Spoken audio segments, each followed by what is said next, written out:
ఈ వృశ్చిక రాశి వారికి ఈ వారంలో మొత్తం 5 గ్రహాలు అనుకూలంగా ఉన్నాయి. ఎక్కువ శుభలితాలను లాభాలను అందుకుంటారు.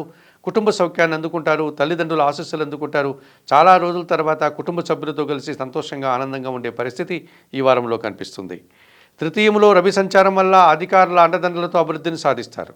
నూతన ఉద్యోగాలు కానీ, ఉన్న ఉద్యోగంలో పదోన్నతులు కానీ, లేకపోతే ఆదాయాన్ని కానీ అందుకుంటారు. తృతీయములో కుజ సంచారం వల్ల జన సహకారం బాగుంటుంది. పోటీ ప్రపంచంలో మంచి విజయాలను, అవకాశాలను చేజిక్కించుకుంటారు. భూవాహన లాభాలు కూడా అందుకుంటారు. దశమంలో కేతువు సంచరిస్తున్నాడు. వృత్తి ఉద్యోగ వ్యాపారాల్లో నిరాడంబరంగా పనిచేసి మంచి అభివృద్ధిని, ఆదాయాన్ని అందుకుంటారు. భగవంతుని ఆశీస్సులు కూడా అందుకుంటారు. తృతీయంలో శుక్ర సంచారం వల్ల స్త్రీజన సహకారం బాగుంటుంది. స్త్రీలతో కలిసి కొన్ని కార్యక్రమాలు ప్రారంభిస్తారు. వివాహాది శుభ కార్యక్రమాల్లో పాల్గొంటారు. సంతోషంగా ఉంటారు. ఈ రాశి వారికి వారంలో సోమ, మంగళ, శుక్రవారాలు అనుకూలంగా ఉన్నాయి. అష్టమంలో గురువు సంచరించడం వల్ల మీ మాటల వల్ల అపార్థాలు, ఆత్మీయులతో మనస్పర్ధలు, విద్యారంగంలో పనిచేసే వారికి ప్రతికూల ఫలితాలు, విద్యార్థులకు కూడా ప్రతికూల ఫలితాలు రావడానికి అవకాశం ఉంది.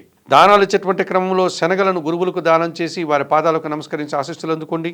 స్తోత్ర పారాయణ విషయంలో గురుచరిత్ర పారాయణం చేయండి. ఆలయ సందర్శన కార్యక్రమం భాగంగా వృశ్చిక రాశి వారు దత్తాత్రేయ స్వామివారిని సందర్శించి నమస్కరించుకోవడం వల్ల మరింతగా మంచి ఫలితాలను పొందగలుగుతారు.